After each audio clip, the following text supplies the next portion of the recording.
محمد وآل محمد صلوات. اللهم صل على محمد وآل محمد.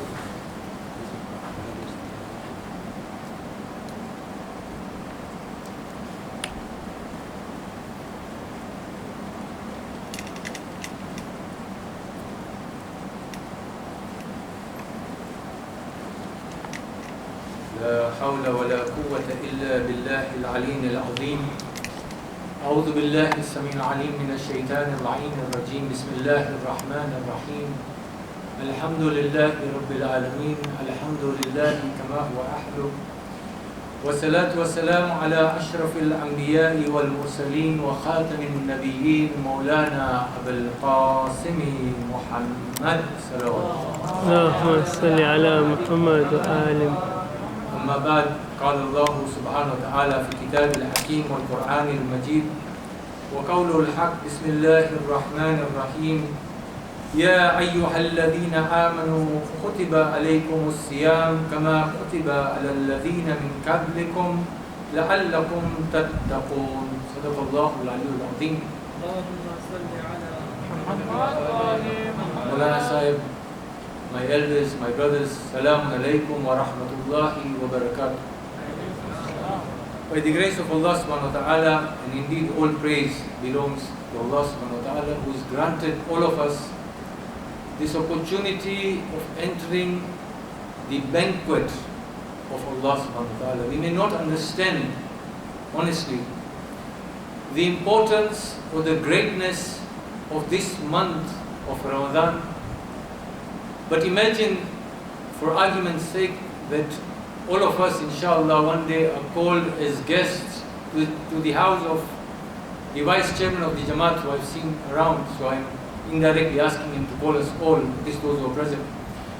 And if we are called for a banquet to his house, or for a gathering, I'm sure every one of us would try to muscle their way to be as close as possible to the high table, as close as possible to the people who in our society count. For whatever reason, we want to be associated with those who have made it, who are successful. And this is a human being, one amongst us.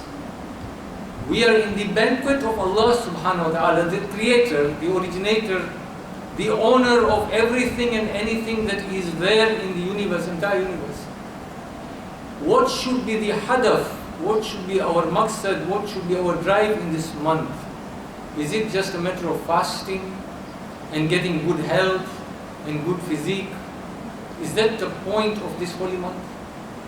Or are we supposed to try and find how do we get the proximity of Allah subhanahu wa ta'ala? How close can we get to Him? What is the hadaf of the month? When He is your mezban, when He is the one who has invited you, should we not be trying to endeavor to get close to Him? Now, one of the things I need to thank Allah subhanahu wa ta'ala for is this opportunity to have got a chance to speak to you.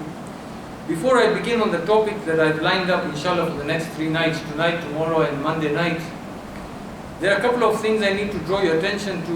One is the fact that I've been given this opportunity because, unfortunately, due to COVID, due to the regulations, we cannot have external speakers as we've always wanted to. Brother Sikten Sadaq was really working hard to get us a good speaker this year.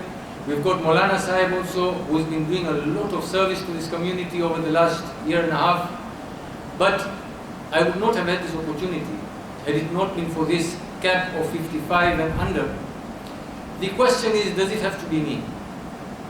And this is da'wah to this community, to my fellow brothers. The Holy Quran insists that every community, we should not be looking outside for speakers. The Holy Quran says, from within yourselves, send a group out to seek knowledge so that they can come back and guide you. And it doesn't have to be exactly as the Quran says that we have to send them out. We have got a lot of us here who have got young children at home. We can nurture them here. Marhum Al-Asghar is a perfect role model for this community. Marhum Al-Asghar, by the way, did not have any formal Hausa teaching or secular education when it came to Islamic Talimat. Marhum Al-Asghar was driven in an era when there were no books available online. There was nothing in English as we get today. He was driven in an era where he had to go out and first learn the languages of Arabic and Farsi, and then try and acquire whatever material he could get in those languages, understand them, find teachers like Marhum Aka Haidar and the like, sit in their bosom, not wasting time as I would do when a scholar comes. I'm busy asking him, how is Europe and how is the circumstances in Pakistan, and I want to know the Habariza Huku Nepal. Marhum Mullah Asghar used to employ himself, putting full time in acquiring that knowledge, and look where he took this community. Self-driven person. Our community now needs some of the youth to come forward and acquire knowledge. It is not difficult. How am I getting my knowledge? And there's so many others who are doing their own research. Come forward and speak to the community. Share your knowledge. It is wajib upon you, if you have got some knowledge, to share that knowledge. It increases in your knowledge, it adds sawab, and it is an obligatory responsibility to those who have knowledge to pass that knowledge. You can't go away with that knowledge. We have got Brother Salim Nur Muhammad's young son here. He's been making an effort. We need more youth to come through. This situation of COVID is a time to learn lessons. Tomorrow the community needs more people to speak to the community from within ourselves. We need to grow these youngsters. Mahe Ramadan also is another fazila. It wakens us up to the reality of what is happening around us. Makes us more responsive, because the soul is now enlivened. The body is weaker, the soul is enlivened. And we suddenly realize that for years there are so many things that we have been overlooking and taking for granted that we need to learn to appreciate. I mentioned Maulana Sahib. We cannot fathom 5 years ago, this same community, when Maulana Sahib was contracted to come and become resident Maulana, I think about 5 years back, or 4.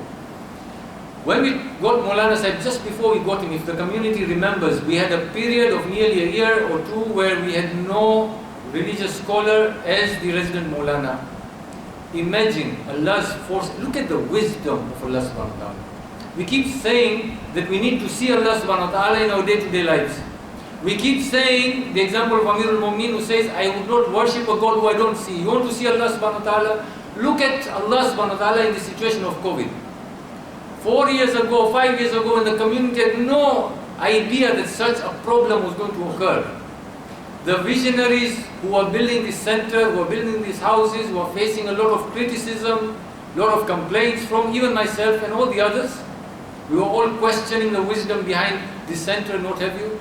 When Maulana Sahib was being contracted, there were those who also said, we don't need a resident Maulana, we've got so many local scholars who can take on the baton, we can only bring people here on the main events, Muharram and Mahe Mubarak and what have you. These calls were made. Had Maulana Sahib not been contracted, had the center not been there, in this time of COVID, imagine last year when Old Town was on a lockdown, and our mosque was only in Old Town, this center was not there. What would the community have done? How much has this center benefited us, even indirectly through the media? Because we moved here, we put up a media house, we've been able to broadcast Old Town, we had a lot of theft. This equipment might not have stayed around. We've had theft here also, but here it's a much more secure location. The housing project, how many people have been accommodated outside of Old Town who today are enjoying the benefit of this center day in, day out during this COVID time? Allah subhanahu wa ta'ala, as much as the people who are planning this had other visions or other reasons, Allah subhanahu wa ta'ala took that purpose to its anjam, to its completion, because Allah subhanahu wa ta'ala in His infinite knowledge knew that this problem was going to come. We ended up with a resident alim who was under the age of 55, so comfortably he's been able to serve us throughout whatever laws that the government has put on this community. And he's always been available to us throughout this period. Had he not been there, how much would the community have suffered? So we need to learn to appreciate these things, the workers, the social workers, the volunteers, and the different arms of the Jamaat. Let's not be the critics. If you can't do anything good, don't speak bad. The least we can do is look at it holistically. We are a Jamaat. Jamaat means we are all one. And we need to come together and pool our resources, whatever little we have, to make it successful. This is a very trying time for this community. And we need to put in the effort so that those who don't have are assisted. If we can't assist them ourselves, let's not bicker about it on the social media or talk about it outside. The last point that I wish to make is that The holy month of Ramadan is not a month in which we carry around a calculator calculating the thawab we are earning. Indeed, every act of ibadat in this month is manifold rewarded by Allah subhanahu wa ta'ala. There is no doubt about it. But we need to look at our activities as something that we are going to build upon after the holy month of Ramadan. Not that because I've got 30 days of every word that I speak, ibadat, tasbih, every breath of mine is tasbih, my sleeping is ibadat, so I keep on calculating. Today I slept 2 hours, this much sawab I've got, this many times I breathe in the day, this is how much sawab. And now I'm becoming a carrier, a donkey of sawab, sawab, sawab. Come end of the month, I've got a ton of sawab, but there is no benefit to me. End of the month, sawab that is the punji I've got for the month. For the next 11 months, nothing. And those 11 months, then because I've not made any reformation in myself to benefit me in the other 11 months, that sawab is also washed away. I need to be constructive and develop myself also, so that this is an ongoing exercise. The ayah of the Holy Quran that we have quoted is a very famous ayah of Surah Baqarah. يا أيها الذين آمنوا كتب عليكم الصيام كما كتب على الذين من قبلكم لعلكم تتقون. All those, يا أيها الذين آمنوا, those who have brought faith, observe the fasts of this month as were commanded those before you, so that perhaps, maybe you might become muttaqeen. Now, I'm just going to borrow a few sentences from Maulana Sahib's lecture yesterday. I'm not going to encroach on his subject matter because that is not the idea, but I want to try and form a bond so that we have some continuity in the subject matter. Maulana Sahib was talking about man arafa nafsa faqad arafa rabba. He who understands his own soul has indeed understood Allah subhanahu wa ta'ala. And he invited us to do tadabbur and tafakkur. So the point that I want to raise with you over the next 3 days are in the light of the ayah, which is telling us that we should become muttaqeen. First and foremost, I have been practicing this act of fasting for year in, year out. How many years? September, I'm not even going to talk about you, I'll talk about people like myself. 20 years, 15 years, 30 years. We've been doing this for such a long time. In all these years, today, if I was to honestly ask, who is a muttaqi here? How many of us are going to raise our hands? And I'm saying, leave your humility aside. Don't be humble. Be honest with yourself. Do we have the strength to say, I am muttaqi? Have I acquired taqwa after fasting so many years? The Holy Quran is telling me, fast so that you become muttaqi. So there's a problem. If I admit to myself today that I have not become muttaqi, either I have not understood the meaning of taqwa, that's why I'm saying I'm not muttaqi, or I've understood the meaning and I've realized that there's some things in me that stop me from admitting that I'm muttaqi. We need to work on that. We're going to look at what taqwa means. We are going to try and address who we are in the context of this universe and creation. We are going to try and see what we need to harvest from this life, especially pertaining to the holy month of Mahe Mubarak, and how do we achieve a successful life. Sallu ala Muhammad wa ala Muhammad.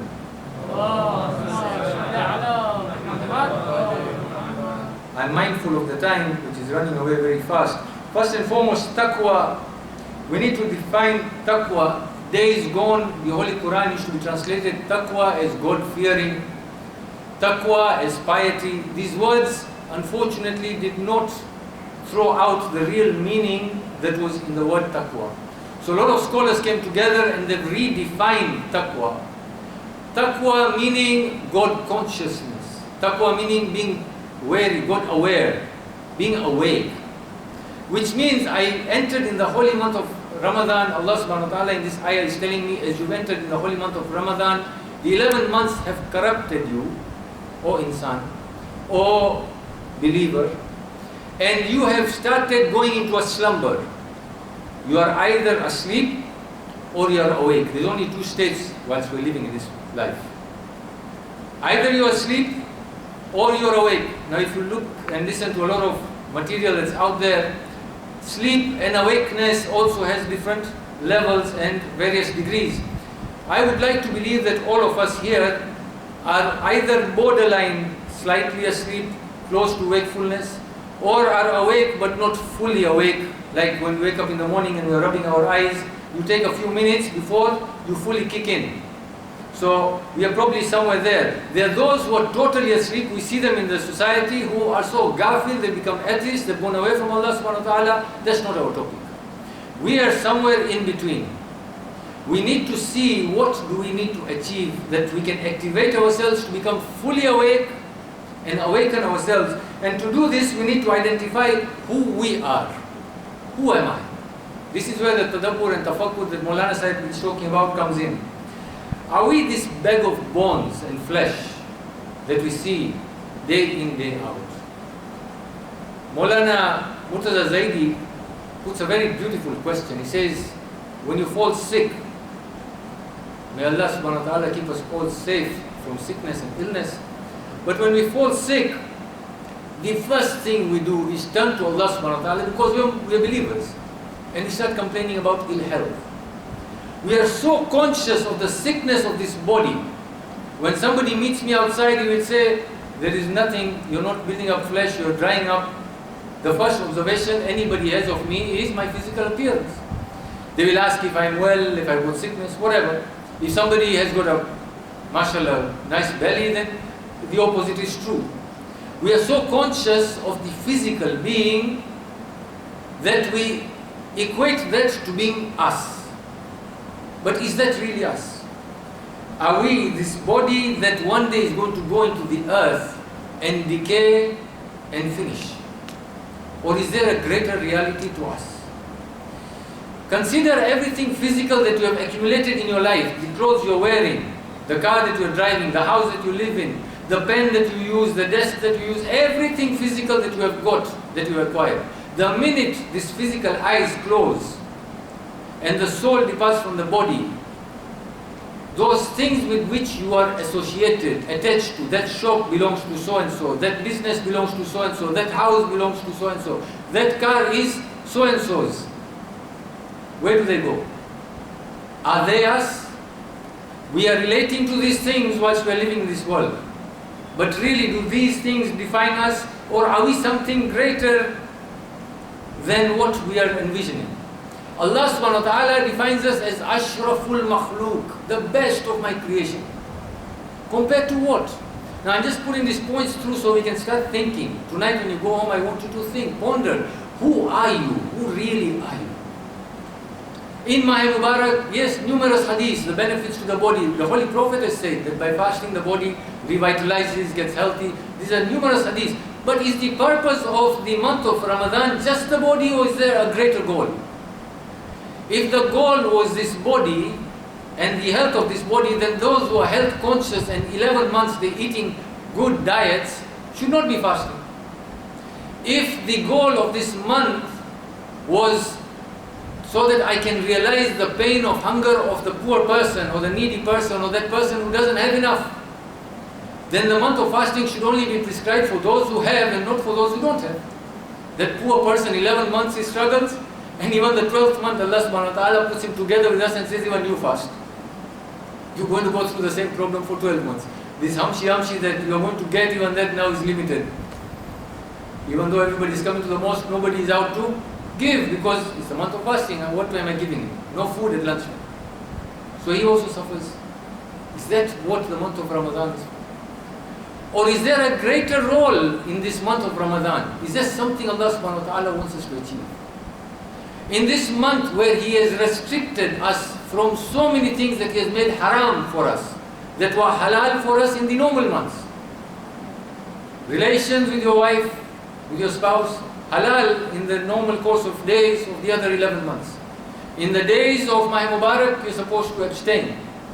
All those things that we always do in 11 months, be it music or going out or socializing or eating our fill, all those desirous things that we are accumulating in the holy month of Ramadan, we are told, prohibit yourself as much as you can, restrict your eyes, your tongue, your ears and what have you. Not only that, the physical weakness of the body does not allow me to pursue my desires. So something else is being activated that is not this body. That is supposed to be the real me. Now I am being told you are Ashraful Makhluk. Compared to what? Look around you. Every makhluk of Allah subhanahu wa ta'ala is more powerful than me. Show me one wild animal, or show me even a domestic animal, like a dog, that you can go and hold its ear and tell it I move. Do we have the guts? You find a bulldog sitting out there, I can promise you, none of us are going to live with the door where the bulldog is sitting. We'll all look for another entrance. He may be a trained dog. The owner might tell us, don't worry, he doesn't have a chain, but he's not going to do anything. I, for one, am going to look for another dog. I am not considering myself even greater than that bulldog. I am supposed to be Ashraful Makhluk. In what context? Look at the universe. Billions of years the universe has been in existence. My existence, 50, 60, 70, 80 years on this earth. Does that make me Ashraf? Greater than the universe that has been greater by age? What makes me Ashraful Makhluk? I'm just going to give you one point and end there. Inshallah, we'll continue tomorrow on this issue. What makes me Ashraful Makhluk, and you need to go home and ponder about it, is that the fact that the real me is not this body, but the real me is something other than this body, that was in creation before the whole of creation came into being. And I am there for eternity. What I really am is not this body, but something else that has been put by Allah subhanahu wa ta'ala into this body. Given a term on this earth, this is just a vessel that is carrying what is the core matter. I was in existence before the creation came into place.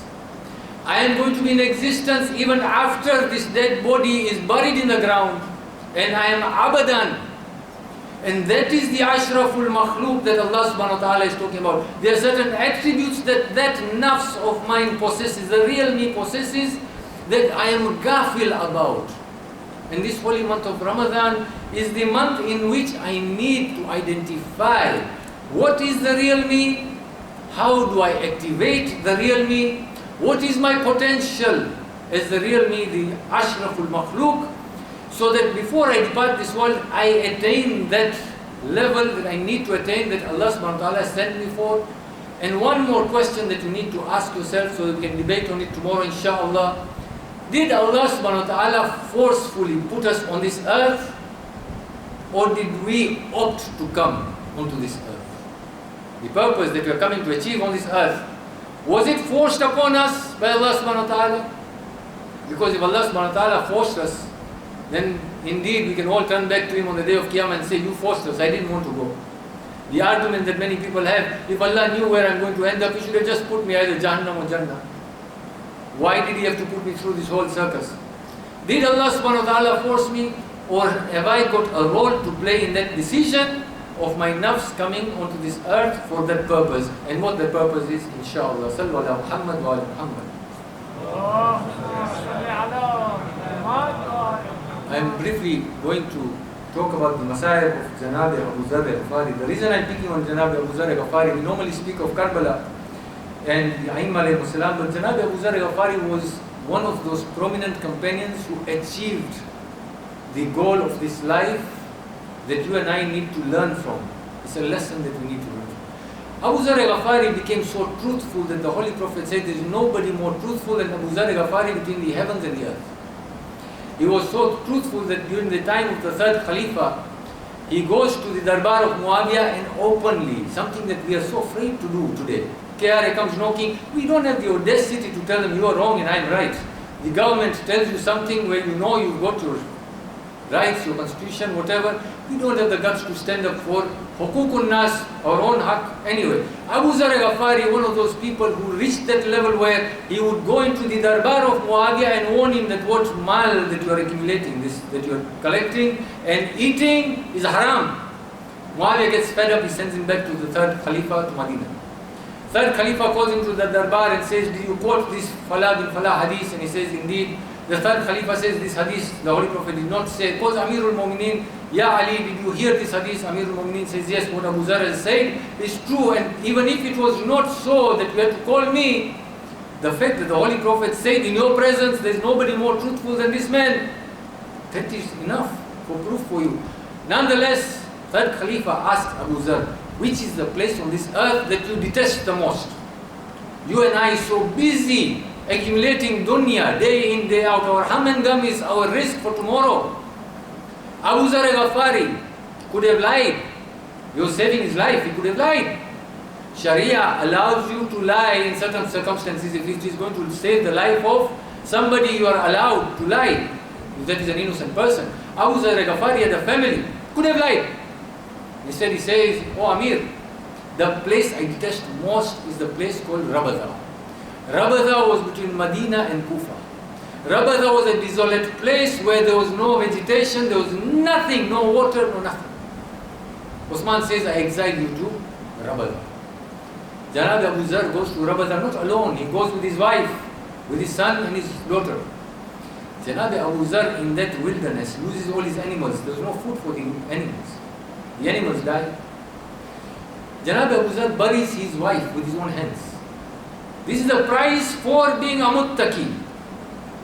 This is the price for being one who is on the path of Allah subhanahu wa ta'ala. Buries his wife. His son passes away. Janab Abu Zar digs the grave. On the grave of the son he says, "Yeah, oh my son, I would have wished that the death come to me. However, I am afraid that maybe I am not yet ready to meet my maker. So I have accepted my fate and I am here burying you." Comes a time when now Janab Abu Zar himself succumbs. In the last moments of death, the signs are appearing. The daughter says, "Ya Abba, where are you leaving me in the middle of this wilderness? There's nobody, just you and me, you're dying. You're my father, that's it. You're leaving me in this wilderness, wild animals, the hot sand, the cold nights, you're leaving me." The father says, "No, my daughter. As soon as I close my eyes, you go to the junction of the main road, and the first group that comes, tell them that the companion of the Holy Prophet has passed away. They will come and they will take care of my ghusl and kafan, and they will take you safely to Amirul Mu'minin in Medina." And indeed, that is what happens when Janab Abu Zar breathes his last. The daughter goes and stands on the crossroads crying and lamenting. And Janab and the army commander of Amirul Mu'minin later on, Malik Ashtar appears with a lashkar, with a few companions, and they see this small girl crying on the side of the road. And they ask, "What is it?" And she says, "The companion, famous companion of the Holy Prophet Janab Abu Zar, has breathed his last." Malik Ashtar comes and gives his rida as kafan to Janab Abu Zar, buries him with dignity, and takes the daughter to Medina. This is the plight of those who are so entrenched in the love of Allah subhanahu wa ta'ala that they gave everything, including their family and possessions. وَآخِرُ دَعْوَانَا أَنِ الْحَمْدُ لِلَّهِ رَبِّ الْعَالَمِينَ. Surah Mubarak al-Fatiha.